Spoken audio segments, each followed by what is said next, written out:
Alright, welcome back to Emoji Economics YouTube channel. So based on what we've been talking about in probability so far, I think for now, this is likely going to be the last part of the video or the series working on probability. And I've tried to there's a question for you to solve which I've tried to make elaborate as possible. Okay, in today's class we're looking at contingency tables and conditional probability. We've introduced ourselves to conditional probability in the previous class, right? So what's a contingency table? So a contingency I don't know why it has such a big name. A contingency table is a table in a matrix form. This is an example of a contingency table. You remember from a matrices class, you have A11, row 1, column 1. This is A12, A21, I think something like this. Row 1, column 1, this is still the row 1, column 2, then column, yeah. So row 2, something like that. So like, look at it. So it's in a matrix form.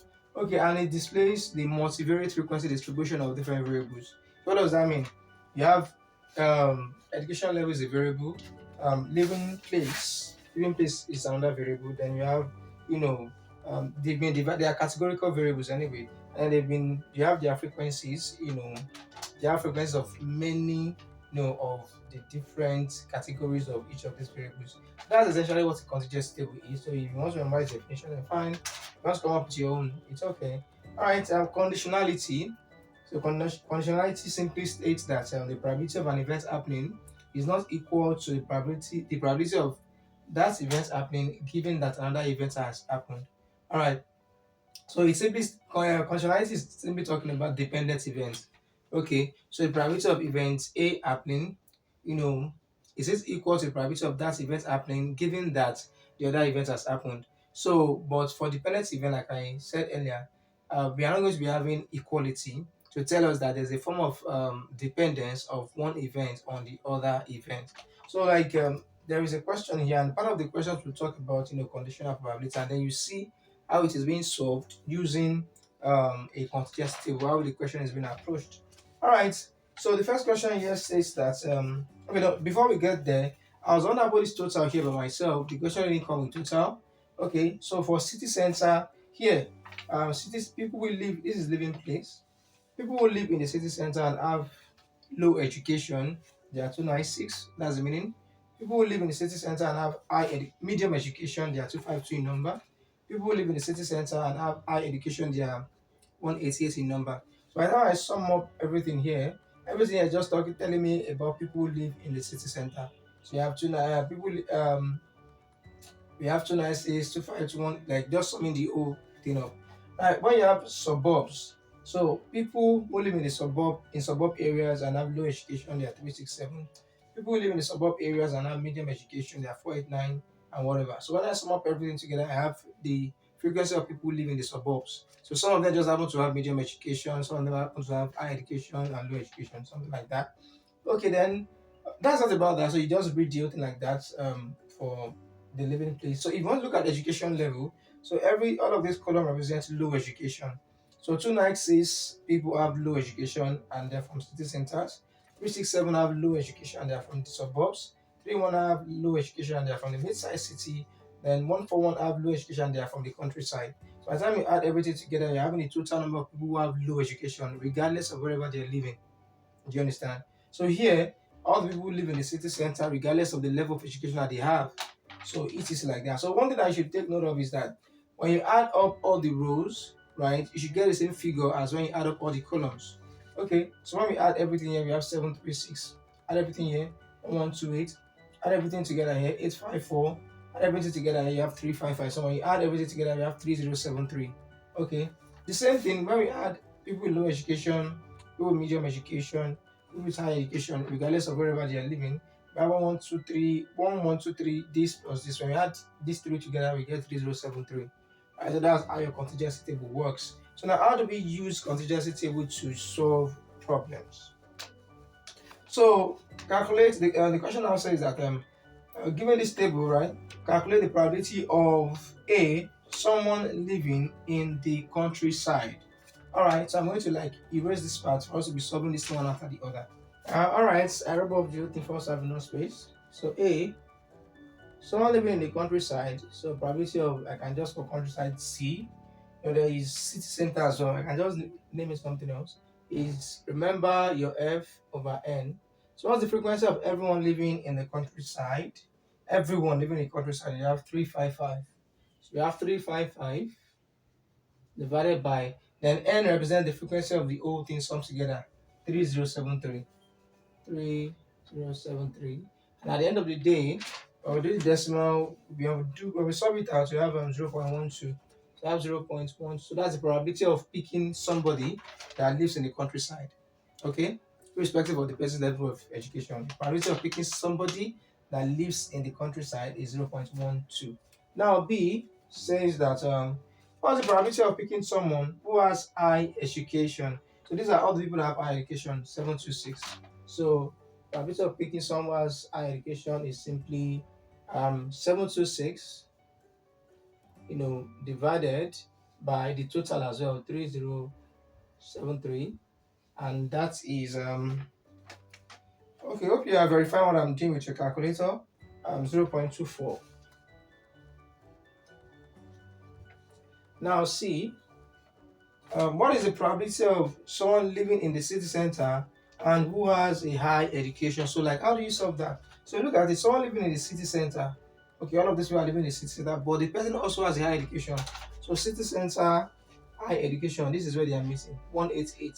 So, 188 people live in the city center and have a high education. So, we are looking at probability of you living in the city center. Let me just call it C um, city center. Let me call city center is Z, right? Let me just use Z.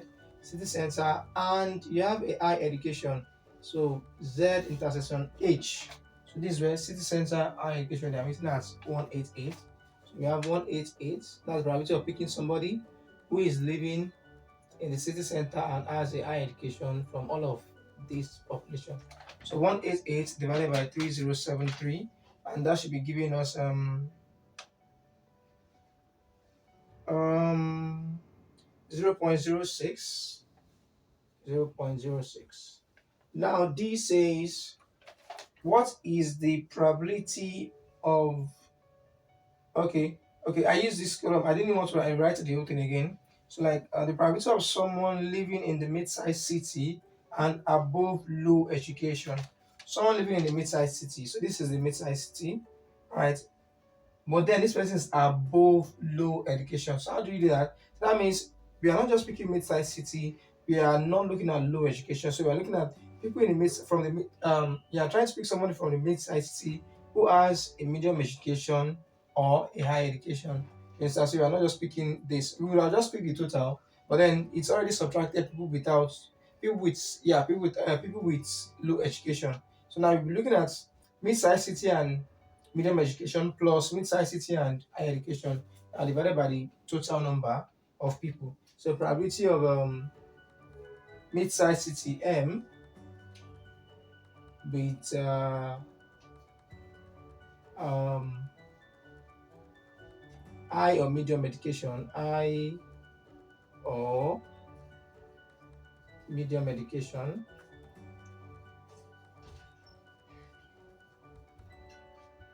okay, equals to 341 plus 194, 341 plus 194, everything is divided by 3073, and then 34 plus 194 we'll be having like 5 3 is 535. It's looking like a 535 to me.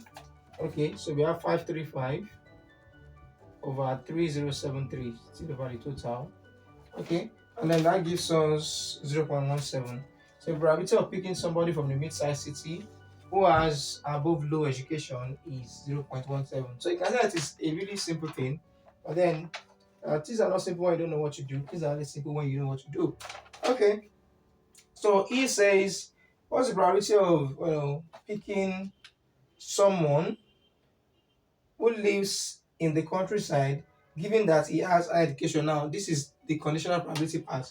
Now, this person lives in the countryside, okay, lives in the countryside, but it's given that the person has a high education. So yeah, you're not looking at the entire populace again. You're looking at only the populace of those who have higher education. That's what it means. Do you understand? So now, who are the people that live in the countryside? How many people live in the countryside? You have countryside. You have in total there are 355. No, people who live in the countryside. Probably of some living in the countryside and who has higher education. So this is countryside. This is higher education. So they are meeting here. Countryside, higher education. So you are trying to pick somebody from the countryside who has a higher education so that you have 72, right? This is okay. Let me write the formula very well. This is going to be probability of C intersection H divided by probability of H, right? Oh, cool. So C intersection H, this is where they are meeting 72 divided by probability of H now because that is the condition, right? So the condition of 726, simple, right? So we are not looking at 3073 again, 726. So we're looking like a zero point 0.1 or something, almost close to 0.1. This is 0.099, approximately 0.1. Now the question I didn't write, I think we have up to F. So here it's saying that I didn't put it here, or living in having a high education is having a high education and living in the city center independent event. That is, can you find somebody who has a high how do we interpret that literally now? So is it that someone who has a high education, okay, the probability of someone who has a high education is equal to the probability of people who have high education and okay, no. Yeah, that's it. That's it.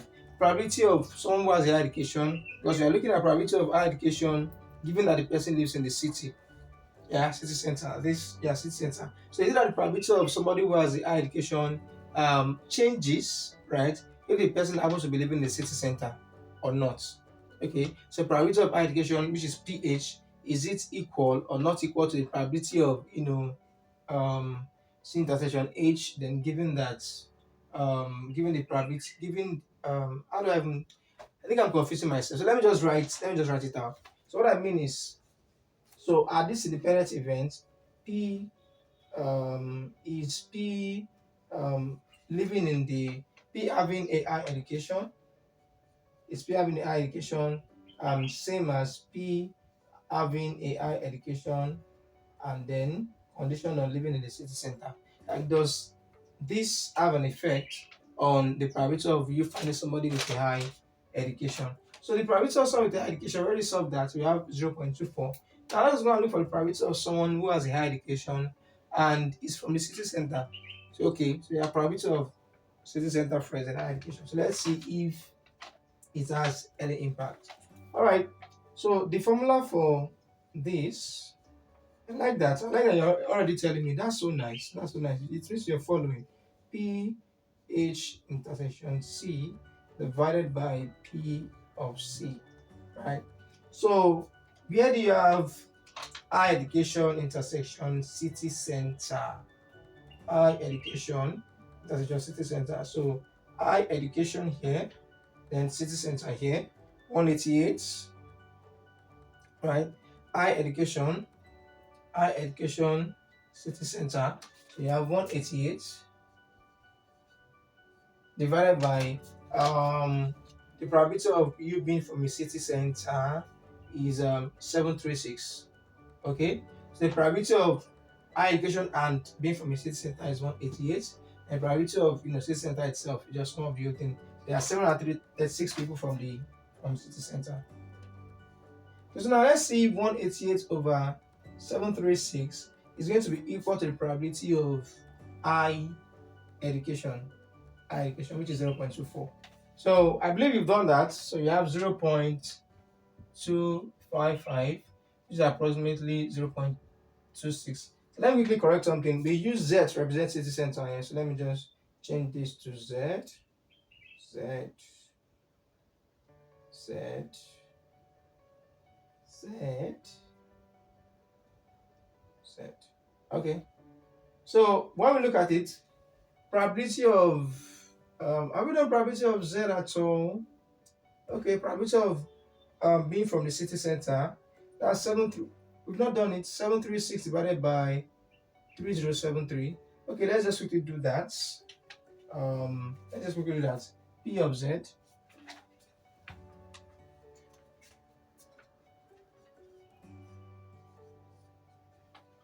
The probability of living in a city center, 736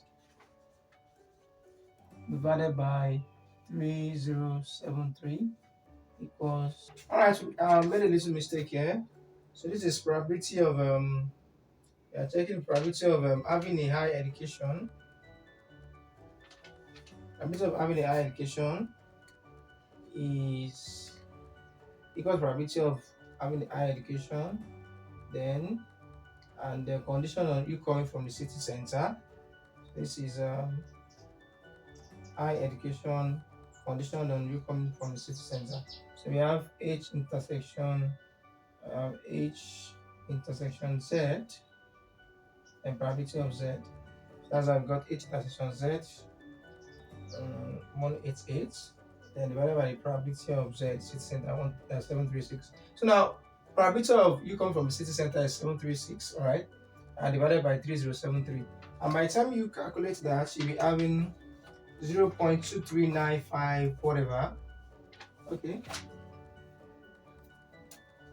0.2395, and that's approximately 0.24. So what this is trying to say is that it doesn't matter if somebody comes from um it doesn't matter if somebody has a high education, probability of somebody having a high education is independent of the person, coming from city center. Okay, probability of someone having a high, because probabilities are equal. Are they?